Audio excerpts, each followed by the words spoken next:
नमस्ते बच्चों। आज हम नया पाठ पढ़ेंगे। पाठ का नाम है नादान दोस्त और इस कहानी के लेखक है प्रेमचंद। इस कहानी में दो बच्चे हैं, एक केशव और उसकी छोटी बहन श्यामा। उनकी कहानी है और वह दोनों बच्चे छोटे हैं और वह कैसे नादानी करते हैं इस पाठ में बताया गया है। तो सबसे पहले हम पाठ के जो लेखक है, कहानी के जो लेखक है प्रेमचंद, उनके बारे में परिचय जानते हैं। प्रेमचंद का जन्म 31 जुलाई 1880 को वाराणसी जिले के लमही गांव में एक कायस्थ परिवार में हुआ। उनकी माता का नाम था आनंदी देवी और पिता का नाम था मुंशी अजायब राय था, जो लमही में डाक मुंशी थे। प्रेमचंद की आरंभिक शिक्षा फारसी में हुई। हिंदी और उर्दू के सर्वाधिक लोकप्रिय उपन्यासकार, कहानीकार एवं विचारक थे।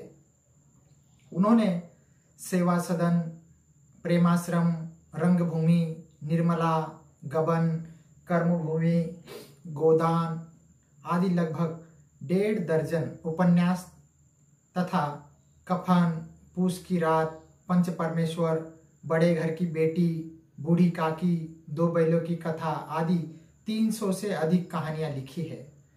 उनसे अधिकांश हिंदी तथा उर्दू दोनों भाषाओं में प्रकाशित हुई है। उन्होंने अपने दौर की सभी प्रमुख उर्दू और हिंदी पत्रिकाओं जमाना, सरस्वती, माधुरी, मर्यादा, चांद, सुधा आदि में लिखा। उन्होंने हिंदी समाचार पत्र जागरण तथा साहित्यिक पत्रिका हंस का संपादन और प्रकाशन भी किया। इसके लिए उन्होंने सरस्वती प्रेस खरीदा, जो बाद में घाटे में रहा और बंद करना पड़ा। लगभग 3 वर्ष तक रहे। प्रेमचंद फिल्मों की पटकथा लिखने मुंबई आए और लगभग 3 वर्ष तक वहां पर रहे। जीवन के अंतिम दिनों तक वे साहित्य सृजन में लगे रहे। महाजनी सभ्यता उनका अंतिम निबंध है। साहित्य का उद्देश्य अंतिम व्याख्यान था।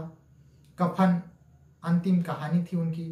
गोदान अंतिम पूर्ण उपन्यास था तथा मंगलसूत्र अंतिम अपूर्ण उपन्यास माना जाता है। लंबी बीमारी के बाद 8 अक्टूबर 1936 को उनका निधन हो गया। तो हम आते हैं पाठ की तरफ। नादान दोस्त। केशव के घर कार्निस के ऊपर एक चिड़िया ने अंडे दिए थे। केशव और उसकी बहन श्यामा दोनों बड़े ध्यान से चिड़िया को वहां आते जाते देखा करते। सवेरे दोनों आंख मलते कार्निस के सामने पहुंच जाते और चिड़ा और चिड़िया दोनों को वहां बैठा पाते। तो केशव का जो घर था, उस घर पर एक कार्निस था। दीवार के ऊपर आगे बढ़ा हुआ जो भाग होता है उसको कहते हैं कार्निस। उस पर एक चिड़िया ने अंडे दिए थे। एक चिड़िया ने अंडे दिए थे और केशव और उसकी जो बहन है श्यामा, दोनों बड़े ध्यान से उस चिड़िया को आते जाते देखा करते थे और सुबह उठते ही अपनी आंखें मलते हुए दोनों बच्चे कार्निस के सामने जाकर खड़े हो जाते थे और चिड़ा और चिड़िया को दोनों वहां बैठा पाते। तो वहां पर चिड़ा और चिड़िया दोनों बैठे रहते थे। उनको देखने में दोनों बच्चों को न मालूम क्या मजा आता था। उन दोनों बच्चों को चिड़ा और चिड़िया को देखने में बहुत मजा आता था। दूध और जलेबी की सूध भी न रहती। तो उन दोनों 2 बच्चे चिड़ा चिड़िया को इतना देखते रहते थे कि उनको दूध पीने की, जलेबी खाने की सूध भी नहीं रहती, ध्यान नहीं रहता था। दोनों के दिल में तरह तरह के सवाल उठते। दोनों छोटे बच्चे थे और दोनों के दिल में अनेक प्रकार के प्रश्न उठते थे। अंडे कितने बड़े होंगे, किस रंग के होंगे, कितने होंगे, क्या खाते होंगे, उनमें से बच्चे किस तरह से निकल आएंगे, बच्चों के पर कैसे निकलेंगे, घोंसला कैसा है। लेकिन इन बातों का जवाब देने वाला कोई नहीं था। बच्चे अकेले थे। बच्चों के मन में बहुत सारे सवाल आते थे। अंडे कितने बड़े होंगे, किस रंग के होंगे, कितने होंगे, क्या खाते होंगे, उनसे बच्चे कैसे निकलेंगे, बच्चों के पर कैसे निकलेंगे, उनका घोंसला कैसा है। लेकिन उन बच्चों को जवाब देने वाला, उत्तर देने वाला कोई नहीं था। न अम्मा को घर के काम धंधों से फुर्सत थी, न बाबूजी को पढ़ने लिखने से। तो अम्मा जो है, उनकी माँ घर के काम में उसको खाली समय मिलता नहीं था, फुर्सत नहीं थी। और उनके पिताजी जो है, बाबूजी, पढ़ने लिखने में लगे रहते थे। दोनों बच्चे आपस में ही सवाल जवाब करके अपने दिल को तसल्ली दे दिया करते थे। तो दोनों बच्चे, छोटे बच्चे, एक दूसरे के सवालों का जवाब देकर दिल को सांत्वना देते थे। श्यामा कहती है, क्यों भैया, बच्चे निकलकर फुर से उड़ जाएंगे? तो छोटी सी श्यामा अपने बड़े भाई को कहती है, क्यों भैया, बच्चे निकलते ही फुर उड़ जाएंगे? केशव विद्वानों जैसे गर्व से कहता, नहीं रे पगली, पहले पर निकलेंगे, बगैर पैरों के बिना बेचारे कैसे उड़ेंगे। तो छोटा जो केशव है, छोटा सा बच्चा, वह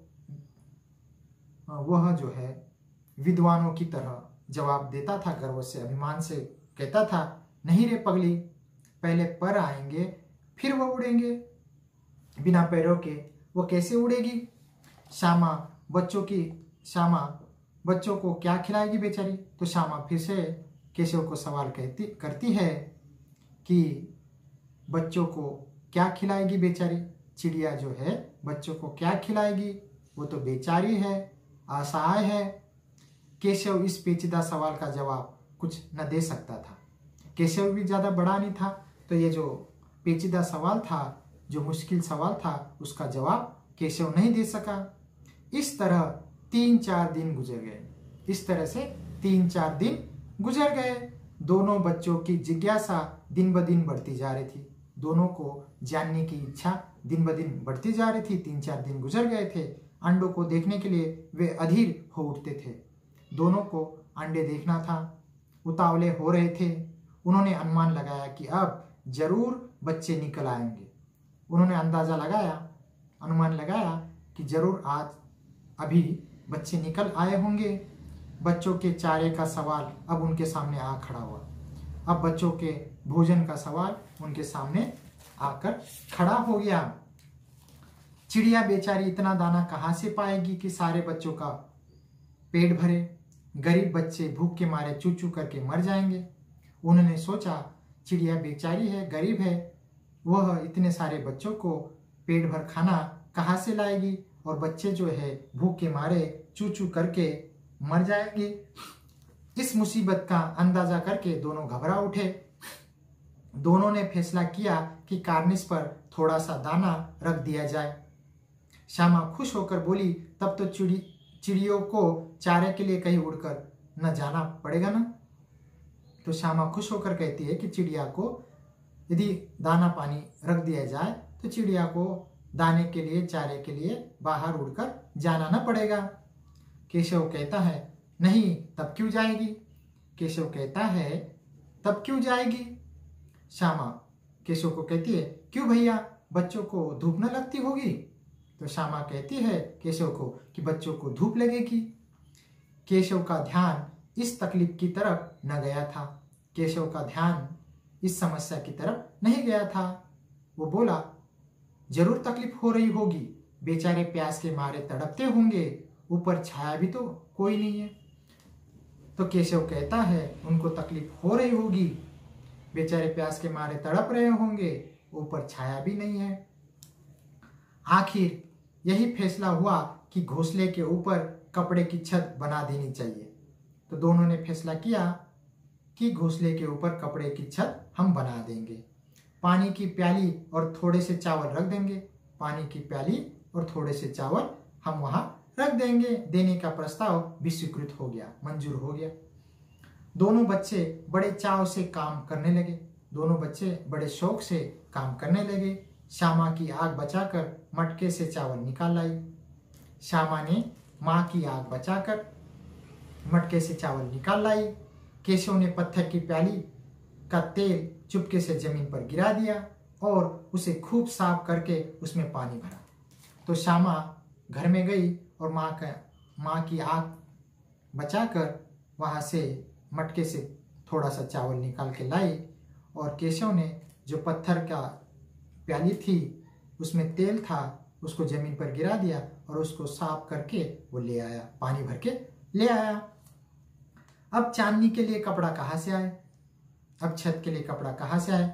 फिर ऊपर बगैर छड़ियों के कपड़ा ठहरेगा कैसे?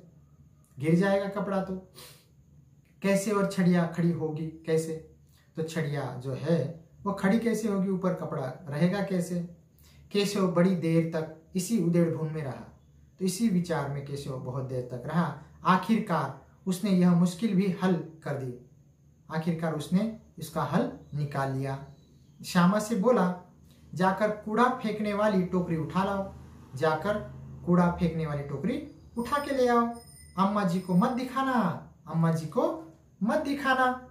श्यामा, वह तो बीच से फटी हुई है। श्यामा केशव को कहता है कि श्यामा कहती है कि वह तो बीच में फटी हुई है, उसमें से धूप न जाएगी। केशव झुंझलाकर कहता है, तू टोकरी तो ला, मैं उसका सुराग बंद करने की कोई हिकमत निकालूंगा, कुछ उपाय निकालूंगा। श्यामा टोकरी उठा लाई। श्यामा टोकरी उठा लाई। केशव ने उसके सुराग में थोड़ा सा कागज ठूस दिया। तो जो टोकरी लाया था उसमें कुछ सुराग थे, उसमें कागज ठूस दिया और तब टोकरी को एक टहनी से टिकाकर बोला, देख ऐसे ही घोंसले पर उसकी आड़ कर दूंगा। तो उसने बताया, दीवार को टहनी से टिकाकर बोला कि ऐसे ही घोंसला वहां कर दूंगा, तब कैसे जाएगी धूप। श्यामा ने दिल में सोचा, भैया कितने चालाक है। तो श्यामा ने सोचा कि मेरे भैया कितने होशियार हैं, कितने चालाक है। गर्मी के दिन थे, बाबूजी दफ्तर गए हुए थे। गर्मी के दिन थे, बाबूजी दफ्तर गए हुए थे। अम्मा दोनों बच्चों को कमरे में सुलाकर खुद सो गई थी। तो गर्मी के दिन थे, उनके पिताजी काम पर गए थे, दफ्तर गए थे और माताजी दोनों बच्चों को सुलाकर खुद भी सो गई थी। लेकिन बच्चों की आंखों में आज नींद कहाँ।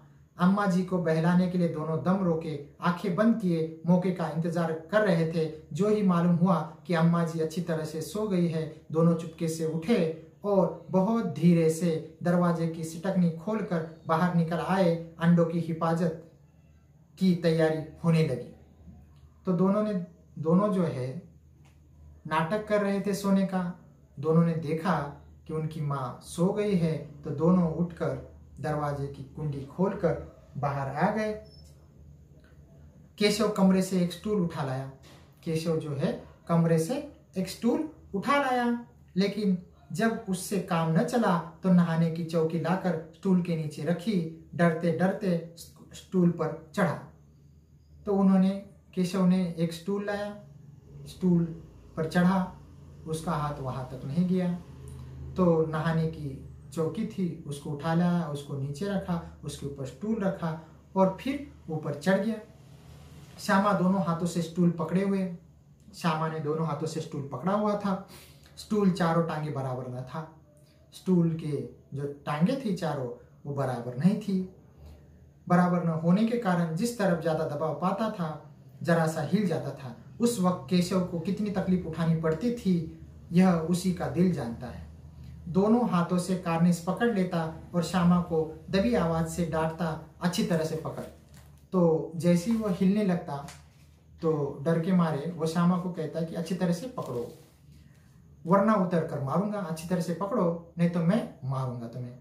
मगर बेचारी श्यामा का दिल तो ऊपर कार्निस पर था। बार बार उसका ध्यान ऊपर चला जाता था, हाथ ढीले पड़ जाते थे और श्यामा को भी चिड़िया के बच्चे देखने थे, इसलिए उसका ध्यान ऊपर चला जाता था और उसका हाथ स्टूल से ढीला हो जाता था। केशव ने जो ही कार्निस पर हाथ रखा, दोनों चिड़िया उड़ गई। केशव ने जैसे ही कार्निस पर हाथ रखा, वहां पर बैठी हुई चिड़िया दोनों ही उड़ गई। केशव ने देखा कार्निस पर थोड़े तिनके बिछे हुए। तो केशव ने वहां देखा कि कार्निस पर थोड़े तिनके बिछे हुए थे और उन पर 3 अंडे पड़े हैं। उन पर 3 अंडे पड़े हैं। जैसे घोंसले उसने पेड़ों पर देखे थे वैसा कोई घोंसला नहीं है। श्यामा ने नीचे से पूछा, कई बच्चे हैं भैया?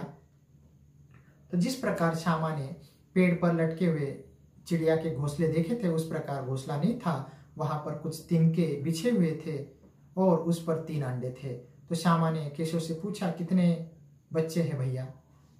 केशव कहता है, 3 अंडे हैं, अभी बच्चे नहीं निकले। 3 अंडे हैं, अभी बच्चे नहीं निकले। श्यामा कहती है, जरा हमें भी दिखा दो भैया कितने बड़े हैं। तो श्यामा कहती है कि जरा मुझे भी दिखा दो कितने बड़े हैं। केशव कहता है, दिखा दूंगा, पहले जरा चिथड़े ले आ, नीचे बिछा दूं, बेचारे अंडे तिनकों पर पड़े हैं। तो केशव कहता है श्यामा को, पहले चिथड़े ले आओ, मैं नीचे बिछा दूंगा, तिनकों पर अंडे बेचारे पड़े हुए हैं। श्यामा दौड़कर अपनी पुरानी धोती फाड़ कर एक टुकड़ा लाई। श्यामा जाती है, पुरानी धोती का टुकड़ा फाड़ कर ले आती है। केशव ने झुक कर कपड़ा ले लिया। उसकी कई तह करके उसने एक गद्दी बनाई। कई तह बना के एक गद्दी बनाई और उसे तिनकों पर बिछाकर 3 अंडे धीरे से उस पर रख दिए। तो उसने उसकी गद्दी बनाकर वहां रख दिया और 3 अंडे उठाकर उसके ऊपर रख दिए। श्यामा ने फिर कहा, हमको भी दिखा दो भैया। तो श्यामा ने फिर से केशव को कहा कि मुझे भी दिखा दो। केशव कहता है, दिखा दूंगा, पहले जरा वह टोकरी तो दे दो, ऊपर छाया कर दूं। तो केशव कहता है, पहले टोकरी दे दो, ऊपर छाया कर दूंगा। श्यामा ने टोकरी नीचे से थमा दी और बोली, अब तुम उतर जाओ, मैं भी तो देखूं। तो श्यामा ने टोकरी दे दी और कहा कि मुझे देखने दो, मैं भी देखना है, मुझे भी देखना है। केशव ने टोकरी को एक टहनी से टिका कर कहा, जा दाना पानी की प्याली ले आ, मैं उतर आऊं तो तुझे दिखा दूंगा। वो कहता है, दाना पानी ले आओ, मैं वहां रख दूंगा, फिर तुम्हें दिखा दूंगा। श्यामा प्याली और चावल भी लाई। केशव ने टोकरी के नीचे दोनों चीजें रख दी और आहिस्ता से उतर गया। केशव ने दोनों चीजें रख दी और आहिस्ता से वह धीरे से नीचे उतर आया। श्यामा ने गिड़गिड़ा कर कहा, अब हमको भी चढ़ा दो भैया। तो श्यामा ने गिड़गिड़ा कर कहा भैया से, मुझे भी चढ़ा दो। केशव कहता है, तू गिर पड़ेगी। श्यामा कहती है, न गिरूंगी भैया, तुम नीचे से पकड़े रहना। मैं नहीं गिरूंगी, आप नीचे से पकड़े रहना। केशव, न भैया, कहीं तू गिरा पड़ी तो अम्मा जी मेरी चटनी कर डालेगी।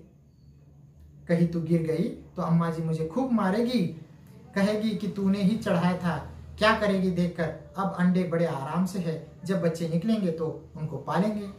तो केशव उसे कहता है, तुम्हें क्या देखने की जरूरत है, अंडे तो अब आराम से है, जब बच्चे निकलेंगे तो हम उनको पालेंगे। दोनों चिड़िया बार बार कार्निस पर आती थी और बगैर बैठे ही उड़ जाती थी। केशव ने सोचा, हम लोगों के डर से नहीं बैठती, स्टूल उठाकर कमरे में रख आया, चौकी जहां की थी वहां रख दी। तो चिड़िया वहां पर आती थी, बैठती थी और चली जाती थी। केशव को लगा कि हम यहाँ पर है, इसलिए चिड़िया डर के मारे वहां पर नहीं आ रही है, दोनों वहां से चले जाते हैं। श्यामा ने आंखों में आंसू भरकर कहा, तुमने मुझे नहीं दिखाया, मैं अम्मा जी से कह दूंगी। तो श्यामा केशव को कहती है कि तुमने मुझे नहीं दिखाया, मैं अम्मा को कह दूंगी। केशव कहता है, अम्मा जी से कहेगी तो बहुत मारूंगा, कह देता हूँ, यदि तुम अम्मा जी को बता दोगी तो मैं तुम्हें बहुत मारूंगा। श्यामा कहती है, तो तुमने मुझे क्यों नहीं दिखाया। केशव कहता है, और गिर पड़ती तो 4 सर न हो जाते, तुम यदि गिर जाती तो तुम्हारे 4 सर हो जाते। श्यामा कहती है, हो जाते तो हो जाते, देख लेना, मैं कह दूंगी। हो जाते तो हो जाते, देख लेना, मैं अम्मा को कह दूंगी। इतने में कोठरी का दरवाजा खुला और माँ ने धूप से आंखों को बचाते हुए कहा, तुम दोनों बाहर कब निकल आए, मैंने कहा न था कि दोपहर को न निकलना, किसने किवाड़ खोला। तो माँ बाहर आ जाती है और देखती है कि बच्चे गर्मी में बाहर है, तो दोनों को डांटती है कि किसने दरवाजा खोला। किवाड़ केशव ने खोला था, लेकिन श्यामा ने माँ से यह बात नहीं कही। किवाड़ तो केशव ने खोला था, लेकिन श्यामा ने जो है यह बात माँ को नहीं कही। उसे डर लगा कि भैया पीट जाएंगे, उसको लगा कि भैया को माँ पीटेगी। केशव दिल में कांप रहा था कि कहीं श्यामा न कह दे अंडे न दिखाए थे। इससे अब उसको श्यामा पर विश्वास न था। श्यामा सिर्फ मोहब्बत के मारे चुप थी या इस कसूर में हिस्सेदार होने की वजह से इसका फैसला नहीं किया जा सकता, शायद दोनों ही बातें थी। तो श्यामा, केशव डर रहा था कि कहीं श्यामा बता ना दे, लेकिन श्यामा अपने भाई से प्यार करती है या हो सकता है कि वो उस अपराध में दोनों कसूरवार है, इसलिए उसने नहीं बताया। माँ ने दोनों को डांट डपट कर फिर कमरे में बंद कर दिया और आप धीरे धीरे उन्हें पंखा झलने लगी। माँ पंखा झलने लगी। अब सिर्फ 2 बजे थे। बाहर तेज लू चल रही थी। अब दोनों बच्चों को नींद आ गई थी। अब दोनों बच्चे सो गए थे। 4 बजे एकाएक श्यामा की नींद खुली। अचानक श्यामा की नींद खुली, किवाड़ खुल गए थे। वह दौड़ी हुई कार्निस के पास आई। श्यामा दौड़कर कार्निस के पास गई, ऊपर की तरफ ताकने लगी, ऊपर की तरफ देखने लगी। टोकरी का पता न था। संयोग से उसकी नजर नीचे गई और वह उल्टे पांव दौड़ती हुई कमरे में जाकर जोर से बोली, भैया अंडे तो नीचे पड़े हैं। बच्चे उड़ गए। तो वहां पर श्यामा गई थी। श्यामा ने देखा कि अंडे नीचे पड़े हुए हैं। तो श्यामा तुरंत भागते हुए अपने भैया को बुलाने गई और कहा, अंडे नीचे पड़े हैं, चिड़िया तो उड़ गई, चिड़िया के बच्चे तो उड़ गए। केशव घबरा कर उठा और दौड़ा। वह बाहर आया तो क्या देखता है कि तीनों अंडे नीचे पड़े हैं और उनसे कोई चूने की सी चीज बाहर निकल आई है। पानी की प्याली भी एक तरफ टूटी पड़ी है और तीनों अंडे टूटे हुए हैं और उनमें से चूने जैसी चीज वस्तु बाहर निकल आई है। उसके चेहरे का रंग उड़ गया। सामी हुई आंखों से जमीन की तरफ देखने लगा। घबराई हुई आंखों से वो नीचे जमीन की तरफ देखने लगा। श्यामा ने पूछा, बच्चे कहाँ उड़ गए भैया? श्यामा ने अपने भाई को पूछा कि बच्चे कहाँ उड़ गए? केशव ने करुण स्वर में कहा, अंडे तो फूट गए। केशव ने कहा, अंडे तो फूट गए। श्यामा कहती, और बच्चे कहाँ गए? श्यामा अपने भाई को कहती है कि बच्चे कहाँ गए?